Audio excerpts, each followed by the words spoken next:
Welcome back. I am R K Jha from Mahatma Gandhi शिक्षण संस्थान दरभंगा।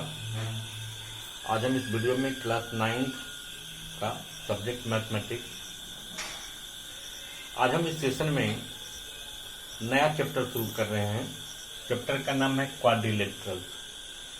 तो क्वाड्रिलेटरल्स में एक्सरसाइज में जाने से पहले हम आज इसका इंट्रोडक्शन और टर्मिनोलॉजी, डिफरेंट टर्म से रिलेटेड बातों को समझेंगे। तो चलिए शुरू करते हैं। तो सबसे पहले तो हम ये समझेंगे कि क्वाड्रिलेटरल होता क्या है। तो क्वाड्रिलेटरल एक पॉलीगन है, एक क्लोज फिगर है जो 4 लाइन सेगमेंट से बाउंडेड होता है। इसलिए हम क्वाड्रिलेटरल का डेफिनेशन क्या देंगे, एक close figure bounded by 4 line segment. ठीक है। फिर क्वाड्रिलेटरल के टर्म आते हैं। इसमें सबसे पहला है वर्टिसेस, जिसको हम वर्टेक्स कहते हैं। तो वर्टिसेस प्लूरल है और वर्टेक्स सिंगुलर है। तो क्वाड्रिलेटरल के 4 वर्टेक्स होते हैं। तो क्वाड्रिलेटरल में जो 4 लाइन सेगमेंट होता है, तो at a time 2 line segment एक पॉइंट पर मीट करता है। तो जिस पॉइंट पर मीट करता है उसको हम वर्टेक्स कहते हैं। और इस तरह से एक क्वाड्रिलेटरल में 4 वर्टेक्स होते हैं। अगर सपोज कीजिए कि हम ये फिगर बनाए, देखिए क्लोज फिगर है, इसमें ए बी सी और डी को हम वर्टेक्स कहेंगे। और उसमें जो 4 लाइन सेगमेंट है उसको हम साइड या आर्म्स कहेंगे।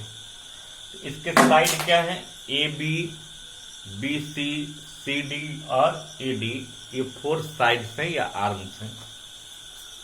तो हमने इसको यहां देखिए पहले क्वाड्रिलेटरल का डेफिनेशन लिखा है, एक close figure bounded by 4 line segment.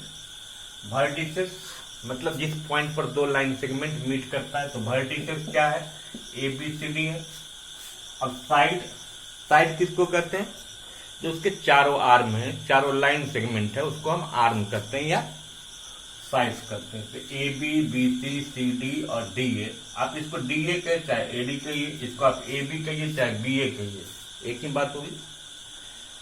Adjacent sides, adjacent का मतलब होता है कॉन्सेक्यूटिव।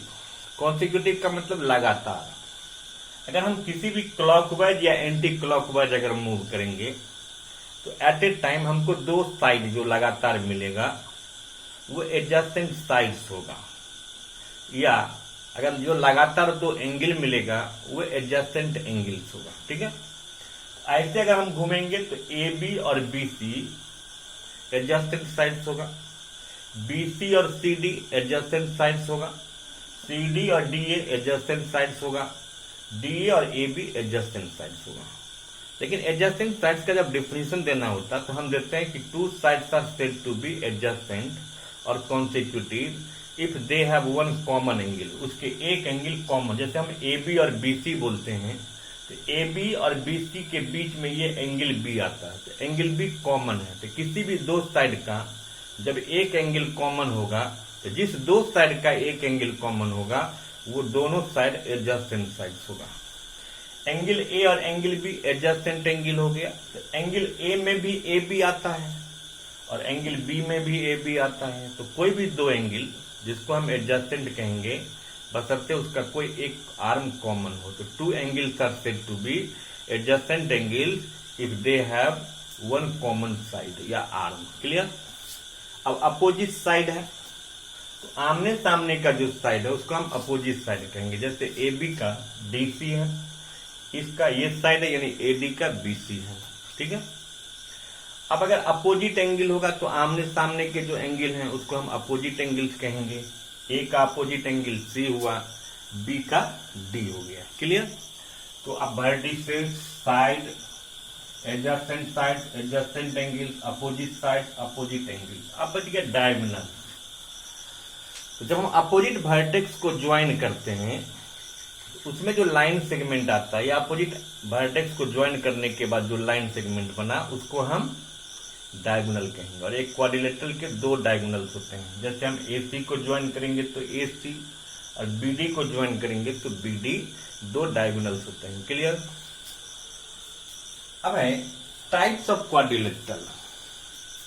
तो तो क्वाड्रिलेटरल का मतलब हुआ कि क्लोज फिगर जो किसी भी तरह का हो बट उसमें 4 लाइन सेगमेंट हो और वो क्लोज हो तो वो क्वाड्रिलेटरल होगा। तो क्वाड्रिलेटरल वेरियस टाइप्स के होते हैं, जिसमें सबसे पहला हमने पैरेललोग्राम लिखा है। पैरेललोग्राम है, रेक्टेंगल है, स्क्वायर है, रोम्बस है, ट्रेपेजियम है, आइसोसेलेस ट्रेपेजियम है, कैट है, इसको हम क्वाड्रिलेटरल ही करते हैं। तो अब हम इसमें सबको बारी बारी से समझेंगे। सबसे पहला है कि पैरेललोग्राम क्या है। तो देखिए कि अगर हम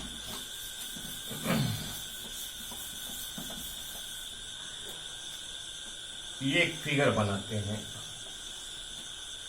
ABCD, इस ABCD में अगर ये साइड अपोजिट साइड अगर पैरेलल है, AB का पैरेलल DC है और AD का पैरेलल BC है, तो हम इसको पैरेललोग्राम कहेंगे।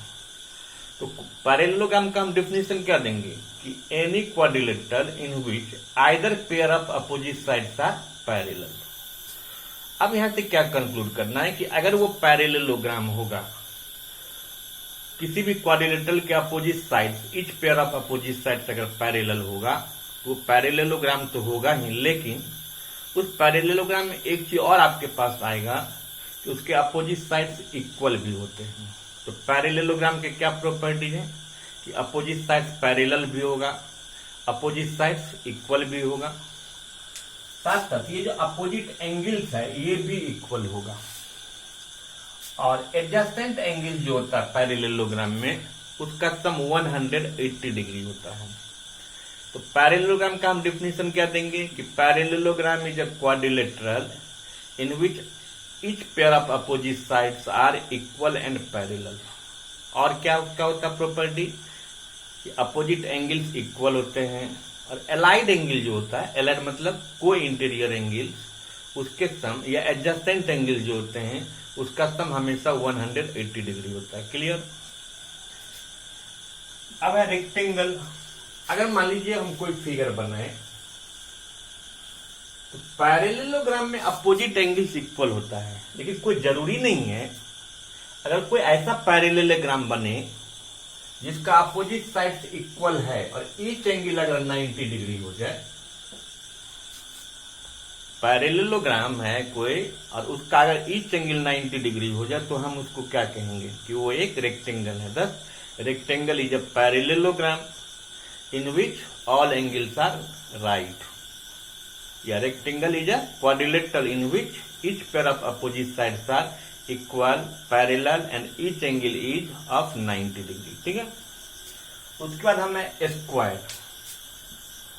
अब स्क्वायर में क्या है कि स्क्वायर भी एक पैरेललोग्राम है, लेकिन स्क्वायर का एक स्पेशल फीचर्स है, इसके ऑल साइड्स इक्वल होते हैं और ईच एंगल 90 डिग्री होता है। रेक्टेंगल का दोनों डायगोनल्स इक्वल होता है, स्क्वायर के भी दोनों डायगोनल्स इक्वल होते हैं, लेकिन रेक्टेंगल में ये जो आप डायगोनल ड्रॉ करोगे तो ये एंगल बाइसेक्ट नहीं होता है, बट स्क्वायर का दोनों डायगोनल्स इक्वल होता है। स्क्वायर का डायगोनल्स इस एंगल को डिवाइड कर देता, मतलब 45 कर देगा। साथ साथ स्क्वायर का जो डायगोनल्स होता है वो एक दूसरे को 90 डिग्री पर बाइसेक्ट करता है। ठीक है। तो all square is a rectangle, all square is a parallelogram, all parallelogram is not a rectangle, all rectangle is not a square, but all square is a rectangle, all square is a parallelogram, all square is a quadrilateral, all rectangle is a parallelogram, but all parallelogram is not a rectangle, all rectangle is quadrilateral, but all quadrilateral is not a rectangle। ठीक है। तो square और rectangle में जब हमको difference बताना होगा तो हम ये कहेंगे कि रेक्टेंगल में बस अपोजिट साइड्स इक्वल होता है और पैरेलल होता है, बट स्क्वायर के ऑल साइड्स इक्वल होते हैं, अपोजिट साइड्स पैरेलल होता है। अगर सिमिलैरिटी बताना होगा तो रेक्टेंगल का भी डायगोनल्स इक्वल होता है, स्क्वायर का भी डायगोनल्स इक्वल होता है। फिर अगर डायगोनल्स के रिस्पेक्ट में डिफरेंस बताना है तो स्क्वायर का डायगोनल्स एक दूसरे को 90 पर बाइसेक्ट करता है, इवन वर्टिकल एंगल को भी बाइसेक्ट करता है, वर्टेक्स के एंगल को। लेकिन रेक्टेंगल के डायगोनल्स एक दूसरे को सिर्फ बाइसेक्ट करते हैं, 90 पर नहीं करेगा, और वो वर्टेक्स के एंगल को डिवाइड भी नहीं करता, मतलब बाइसेक्ट भी नहीं करता। क्लियर? अब है रोम्बस। अगर मान लीजिए हम कोई रोम्बस बनाना है हमको, तो कोई एक ऐसे पैरेललोग्राम बनाते हैं जिसका ऑल साइड्स इक्वल हो जाए। अगर ऐसा पैरेललोग्राम बनाएंगे जिसका ऑल साइड्स इक्वल हो और डायगोनल्स भी इक्वल हो, तो वो स्क्वायर बन जाएगा।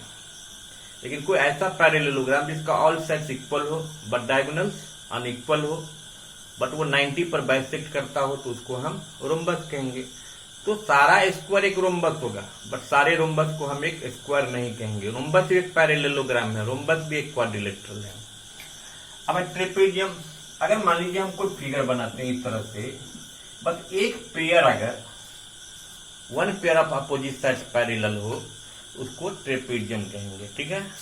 और पैरेलल साइड के बीच का जो एलाइड एंगल होता है उसका सम हमेशा 180 डिग्री होगा, और बाकी जो दूसरा पेयर होता है वो अनइक्वल होगा। नॉन पैरेलल भी हो सकता है, अनइक्वल भी हो सकता है, और इक्वल भी हो सकता है। अगर नॉन पैरेलल साइड अगर अनइक्वल है तो सिंपली आप उसको ट्रेपेजियम कहिए, और किसी ट्रेपेजियम का नॉन पैरेलल साइड इक्वल है तो उसको हम आइसोसेलेस ट्रेपेजियम कहेंगे। क्लियर? अब है काइट। काइट में क्या होता है कि एडजेसेंट साइड्स इक्वल होता है, ये इसके बराबर होगा, ये इसके बराबर होगा, बट अपोजिट साइड इक्वल नहीं होगा। तो kite is a quadrilateral in which adjacent sides are equal but opposite sides are unequal. अब इसके बाद हम समझेंगे कि क्वाड्रिलेटरल्स में 4 एंगल्स होते हैं। ट्रायंगल्स में आप जान चुके हैं कि ट्रायंगल्स के तीनों एंगल्स के सम 180 होते हैं, और क्वाड्रिलेटरल के चारों एंगल्स का सम 360 होता है, और इसको हमें प्रूफ करना होगा। तो चलते हैं, प्रूफ कैसे करेंगे कि किसी भी क्वाड्रिलेटरल के चारों एंगल का सम 4 राइट एंगल होता है, मतलब 360 डिग्री होता है, या 2 सप्लीमेंट्री एंगल्स होता है। तो देखिए कैसे प्रूफ करेंगे इसको। अब हमको किसी क्वाड्रिलेटरल में अगर ये प्रूफ करना है कि क्वाड्रिलेटरल के चारों एंगल का सम 360 होता है, तो देखिए हम यहाँ ABCD एक क्वाड्रिलेटरल बनाए हैं, और किसी भी क्वाड्रिलेटरल में अगर हम एक डायगोनल को ज्वाइन कर देंगे तो क्वाड्रिलेटरल के अंदर 2 ट्रायंगल बन जाएगा। और हम जानते हैं कि ट्रायंगल्स के तीनों एंगल का सम 180 होता है। तो इस ट्रायंगल का 180 और एक ट्रायंगल का 180 और 180 मिला के 360, यानी 4 राइट एंगल हो जाएगा। इस तरह से क्वेश्चन प्रूव होगा। देखिए हम कैसे लिखेंगे इसको। सबसे पहले आप गिवन में लिखेंगे कि ABCD मान लीजिए क्वाड्रिलेटरल दिया है, क्या प्रूफ करना है कि चारों एंगल का सम 360 होगा, मतलब A + B + C + D 360 होगा। एक कंस्ट्रक्शन कर दिए, AC को ज्वाइन कर दीजिए, आप BD को भी ज्वाइन कर सकते हैं। अब कंस्ट्रक्शन करने के बाद हमको 2 ट्रायंगल मिलेगा, एक ADC और एक ABC। बारी बारी से हम पहले ADC में 1 को 2 को और 5 को, यानी तीनों एंगल को जोड़ेंगे तो 180 होगा, angle sum property of triangle.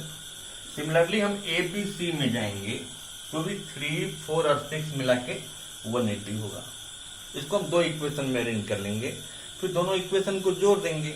LHS में LHS को जोड़ते चलिए, 1 + 3 + 2 + 4 + 5 + 6 = 180 + 180 लिख दिए। अब ये 1 और 3 मिला के A बन गया ना, ये पूरा A बन गया। फिर 2 और 4 मिला के एंगल 3 बन गया। एंगल 5 का पूरा नाम दे दीजिए, असली नाम D, और 6 का नाम B दे दीजिए 360। इस तरह से A + C + D + B = 360 आ गया। बट हम इसको अरेंज कर दिए अब A + B + C + D = 360 degree. और इस तरह से हम कह सकते हैं कि किसी भी क्वाड्रिलेटरल के चारों एंगल का सम 360 होता है। क्लियर? तो फिर इसी बेसिस पर हम इसका फर्स्ट एक्सरसाइज जो है एक्सरसाइज 8.1 उसको हम लोग बनाएंगे। तो चलिए अगले सेशन में हम फिर एक्सरसाइज शुरू करेंगे। Thank you.